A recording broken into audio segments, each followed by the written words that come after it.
Hey everyone, I'm back. I hope you're well. I hope you're staying safe. I'm very excited to start this Instagram live chat with a good friend of mine and a mentor, Bruce Croxon. I think during times like this, it's extremely important for us small business owners to lean on our mentors, lean on our friends. So that's what I'm going to be doing now. I'm going to invite Bruce in quickly to this conversation, and I'll give you guys a quick, snapshot of who he is. Bruce, it worked. It worked this time. Unbelievable. I'll tell you, I don't think these guys are going to threaten Zoom for video conferencing. Listen, it's definitely a different avenue. You know me, I'm always trying to push for different and creative ways. We have a very captive audience on Instagram, an audience that, would love to hear from you. And this is why I asked if you wanted to jump on Instagram Live.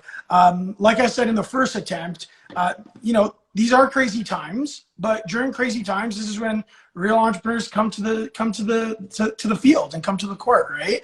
I do think it's extremely important for everyone listening that now is the time to lean on friends, lean on family, lean on mentors. And as a close friend of mine and mentor, I want to lean on you today. I want to ask you a few questions, and we'll go from there.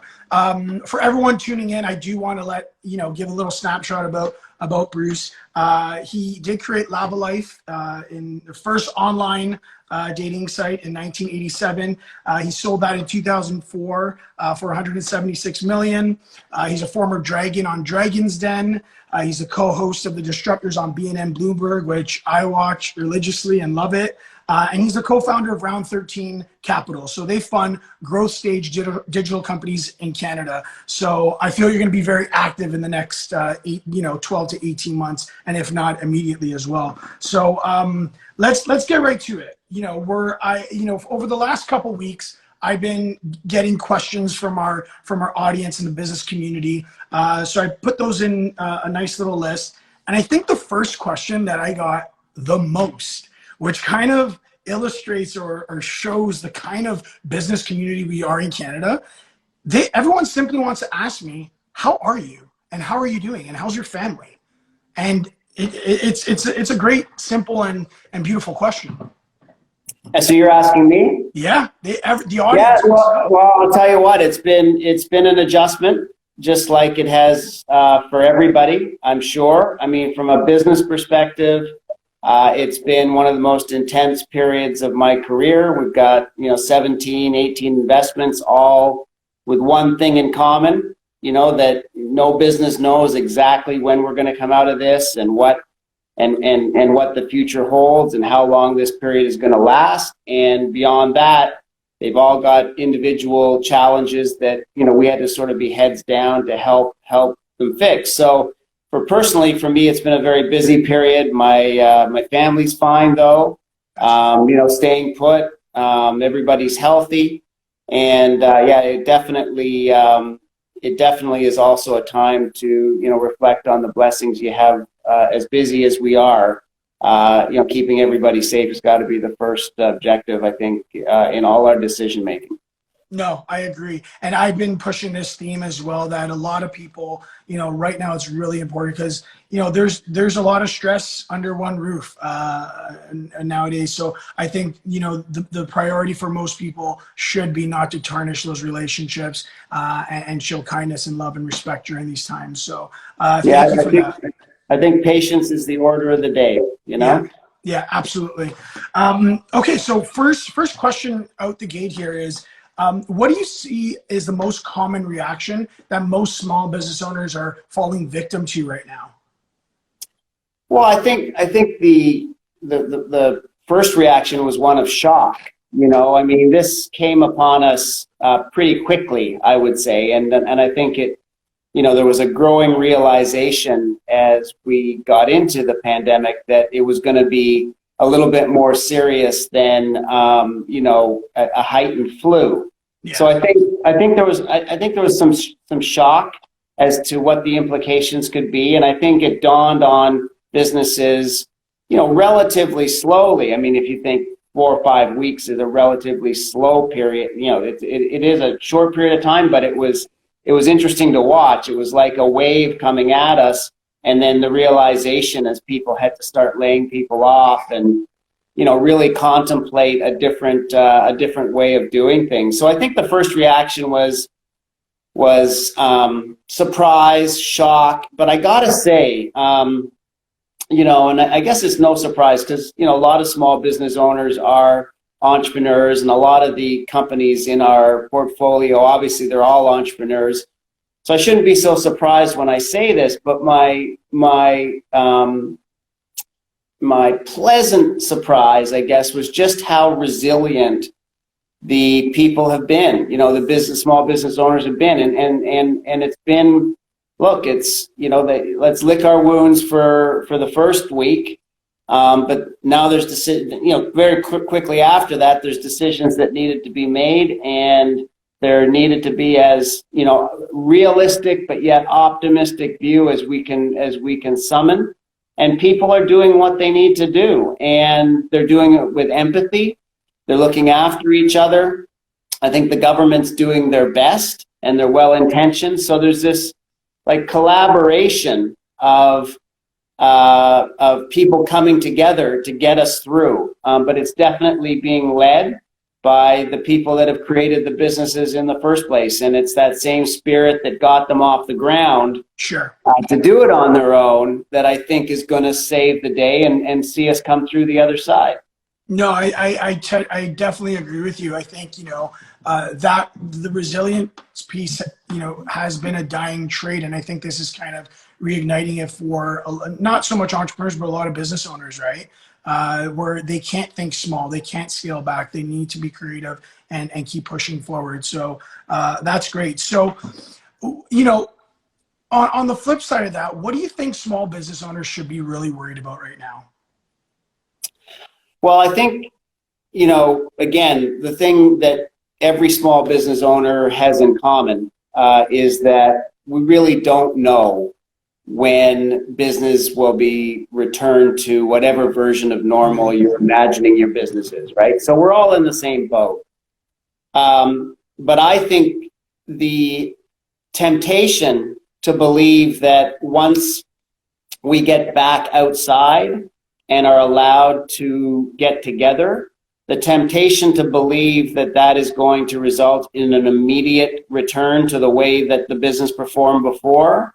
Now, it depends a bit on the category, but I think that over-optimism on recovery, I think, is a mistake. I think we should be planning that the buying habits and the propensity to enter contracts and make agreements are going to take longer than you might be tempted to believe that, you know, once we say, okay, we're back at it. I think there's going to be a lag. I think some businesses and people have been hurt financially in a not insignificant way.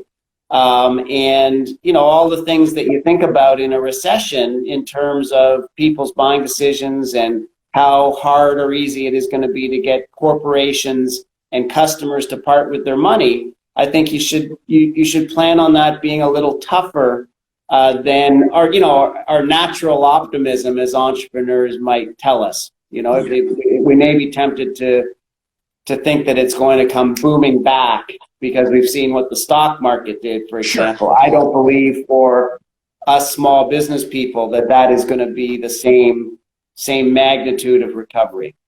Yeah, and I agree with you. I love that comment, and it's so fitting because Victoria from Startup Canada, myself, and some other entrepreneurs from around the world were joining forces to solve that issue there, as far as, you know, creating an AI startup that basically addresses leveling the curve, but acknowledging that one, we want things to get back to normal, or at least give people the confidence to get back to normal.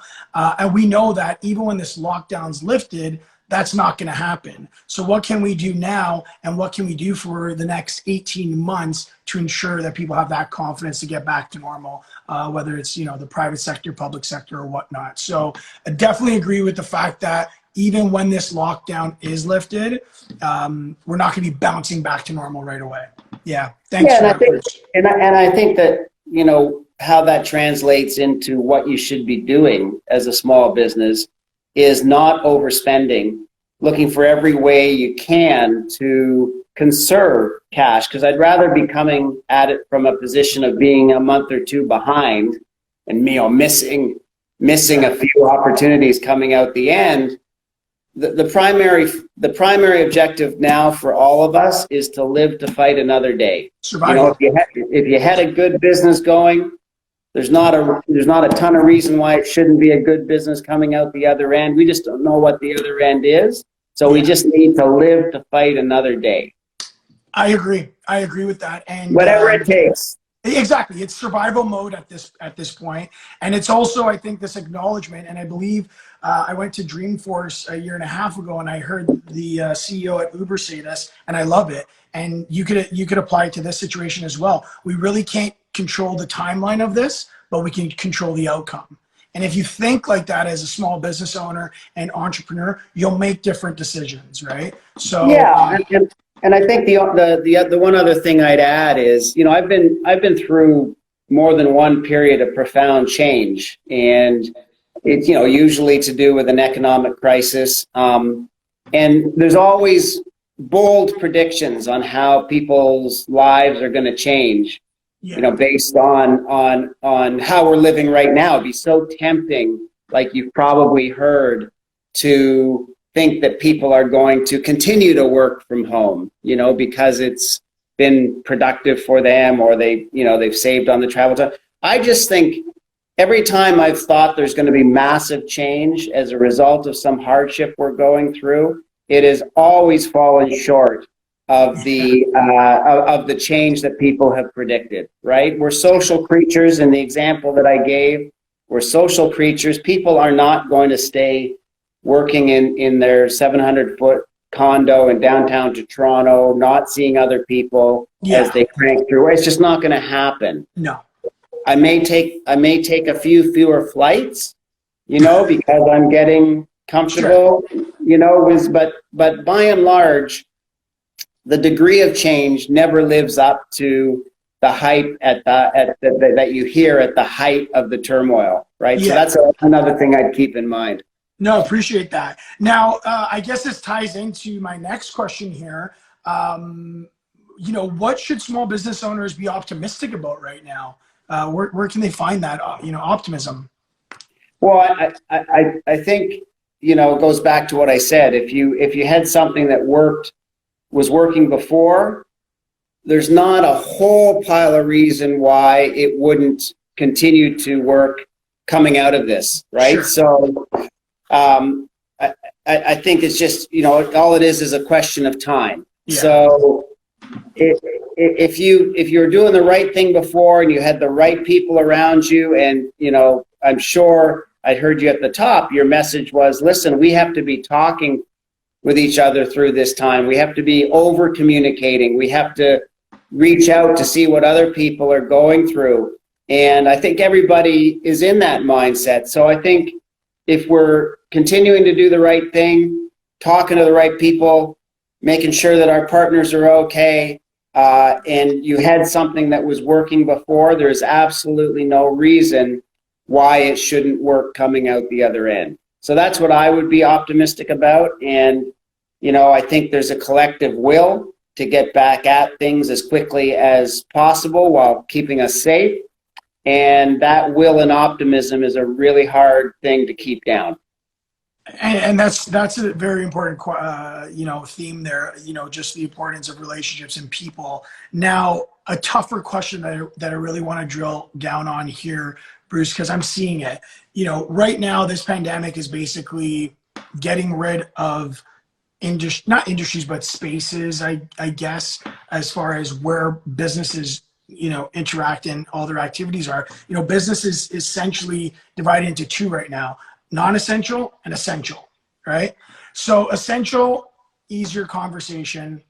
Non-essential, right? These businesses are going through a lot harder times. Now, speaking to those non-essential businesses, what can they do with their people? How can they avoid layoffs, or should they avoid layoffs? How do you deal with people for non-essential businesses here? Well, and this is the unfortunate truth and reality is that a number of non-essential businesses, some of which I have investments in, have actually had to lay people off. And, thankfully, we do live in a country where there is a safety net for that. And we have planned for this, the inevitability that people may not be able to hold a job for their entire career. So, we do have a safety net, and businesses have to do what they have to do in terms of what I said before. Whatever you have to do to stay alive, to fight another day, because then those people are going to have somewhere to come back to, right? And I do believe that cycle will happen. I will remind everybody that is online that business is about cycles. So as I often say, when things are going extremely well and you can't imagine anything ever going bad, don't hang on to that feeling too hard, because it's inevitable that is going to change. We can't go fantastic forever. But likewise, when you think you're at the bottom of a trough and there's no way out, yes, there's going to be some business closures through this. But if you have the wherewithal and the type of service to hang in and believe that there will be the same kind of demand or some form of demand on the other side, this too will pass, right? It's called a cycle for a reason. But in the meantime, you have to do what you need to do. So I think the only reason to be hanging on to people when there's no business is if you fundamentally feel that the progress you can make on your business during this downtime is going to benefit you coming out the other end in an outsized way. So that's called an investment. Yeah. It's what I do every day, try and figure out whether it's worth to put an investment into something today in the hopes that money can be used to leverage something better or a return in the future. So I think every small business has to ask themselves that, if I'm a business that by investing in my people now and keeping them on, maybe with the aid of the wage subsidy from the government, is it worth it given what I'm going to get for it coming out the other end? Because if not, it's really your obligation as a small business to save your cash, not just for yourself and the survivability of your business, but for the people that you're going to want to bring back on as business starts to rebuild again. I love that. You want to make the right and tough decisions to make sure that you guys can all come back to a business, so people could come back to a business that's still there. You don't want to make emotional decisions and then there's no business for anyone to come back to when this is all done. I love that, Bruce. Next question here, because I know you play in the digital world and tech world a lot. Do you think COVID-19 is really nudging small business owners to take a digital transformation strategy more seriously? And if so, what sort of innovations do you see coming out of that?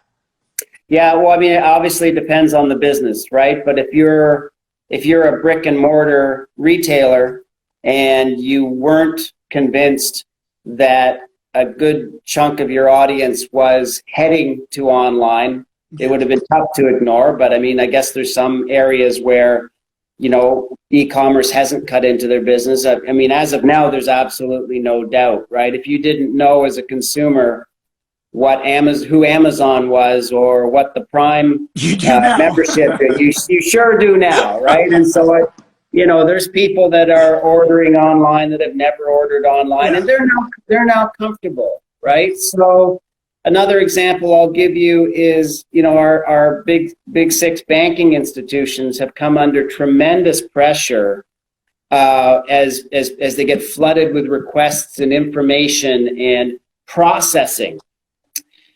You'd be amazed at how much of their technology is still not yet in the cloud, right? It's still on premises and they're choking, right?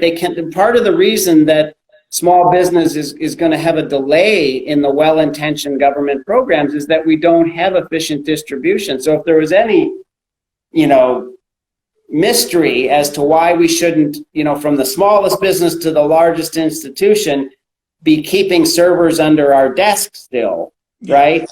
I mean, this is heightening that for sure, right? Not only from a cost perspective as a small business, but also from an efficiency perspective, and all of the online tools that you're missing out on by hoarding your information either in a filing cabinet or in a server under your desk. So yes, if you have some time now and you're not as busy with customers, and you do think believe you'll survive to fight another day, take this opportunity to explore a little more digital approach, both for internal optimization, but also in terms of what your customer base is inevitably moving towards in their habits, their buying habits, the way they're living their lives too. We've always known digital is inevitable, and we've been on the path. So one good thing from an efficiency, from me as a digital investor, speaking selfishly for a moment, yes. This is going to accelerate all of that because we've just had so much more practice now. I agree. And it's converting these non-believers in a way.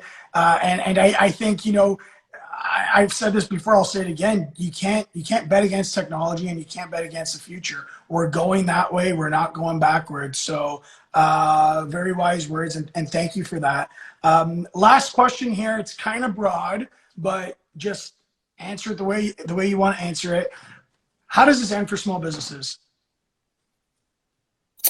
Well, again, I think for certain categories, it's going to be different and it's going to be tougher. One of our local restaurants close to the office closed this week, and he said, "Look, it's not worth it. I can't survive it. I had a okay business before. It was paying my salary. I'm not going to make it, right? So I'm gonna move on and try something different." I think there's a number of small businesses that fit into that category. I would urge all of those people to take realistic decisions and remember that the entrepreneurial spirit that got you into that enterprise in the first place, that urged you to take a risk and that got you to employ people and put smiles on customers' faces, that same spirit is still there within you. And, let's do it again. You know what I mean? For the ones that are, look, struggling, but know that there's some confidence that there's an end to this, keep talking to your friends and mentors and family. Do whatever it takes to hang in with compassion, right? Everybody's going through a hard time.